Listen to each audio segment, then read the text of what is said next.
तर विधान परिषदेमध्ये विरोधी पक्षनेते राहिलेल्या अंबादास दानवेंचा निरोप समारंभ पार पडला। यावेळी मुख्यमंत्री फडणवीसांनी ठाकरेंना खुली ऑफर दिली। याच वेळी अंबादास दानवेंवरून फडणवीस, ठाकरे आणि शिंदेंमध्ये टोलेबाजी देखील पाहायला मिळाली। त्यांचं आता हा निरोप समारंभ आहे, पण आपल्या शुभेच्छा आहेत। त्यांनी पुन्हा या सभागृहात यावं, आल्यानंतर त्याच पदावर असावं असं काही नाही। मी असं म्हटल्यावर हे म्हणतील पळवापळवी करतात म्हणून। उद्धवजी, आता उद्धवजी 29 पर्यंत तर काही स्कोप नाही, पण ऐका, 29 पर्यंत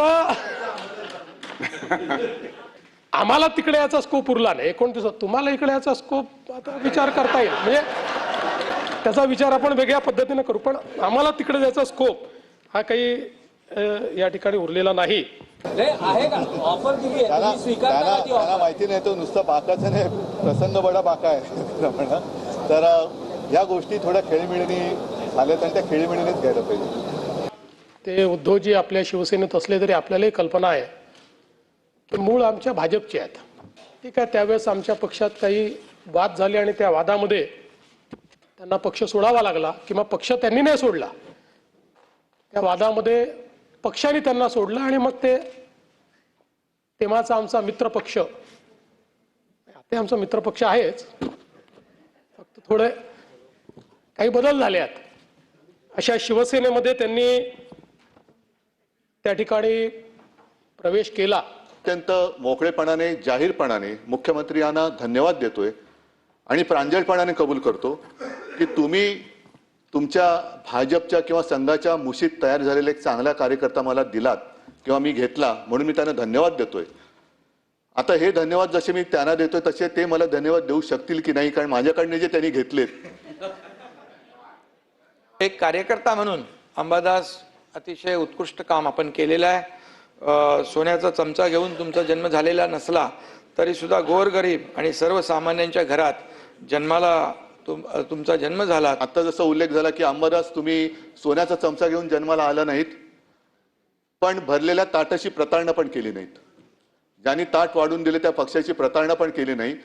नाहीतर त्या ताटामध्ये जे आहे ते माझंच आहे, पण आणखीन मिळावं म्हणून आणखीन दुसऱ्या रेस्टॉरंटमध्ये जायचं असा अपराध तुम्ही केला नाही। त्याच्याबद्दल खास तुम्हाला सगळी जनता ही धन्यवाद देत असेल। माझे सहकारी अंबादास दानवे आपल्या कारकिर्दीची पहिली या सभागृहातली टर्म पूर्ण करतात। मी निवृत्त होत आहेत बोलत नाही, ते पूर्ण करतात।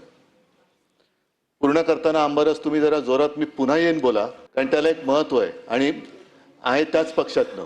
माननीय फडणवीस साहेब पुन्हा येईन बोले आले, सगळ्यांच्या नाकावर टिसून त्या ठिकाणी आले। फडणवीस साहेबांचे त्या ठिकाणी आभार मानलेत की तुम्ही अंबादास सारखा कार्यकर्ता आरएसएसच्या विचारसरणीतनं झालेला आम्हाला दिलात, भाजपच्या शिस्तीतला कार्यकर्ता आम्हाला दिलात। तुम्ही पण खूप चांगले कार्यकर्ते दिलेत। म्हणजे शिवसेनेतले एकनाथराव शिंदे साहेबांच्या नेतृत्वाखाली बाळासाहेबांच्या मुशीत तयार झालेले कार्यकर्ते तुम्ही दिले नाहीत, तुम्हाला टिकवता आले नाहीत। ही वस्तुस्थिती त्या ठिकाणी महाराष्ट्रानं पाहिलेली आहे। पहिल्यांदा असा निरोप समारंभ होत आहे, परंतु दहावीला असं झालं की निरोप समारंभ झाल्यावर पुन्हा त्याच कॉलेजला जावं लागलं आणि त्याच्यामुळं मला असं वाटतं याची चिंता करायची गरज नाही। जसे देवेंद्रजी म्हटले होते मी पुन्हा येईन, तर मी सुद्धा पुन्हा येईल, त्याची चिंता करण्याची गरज नाही आहे, ते विचारू नका।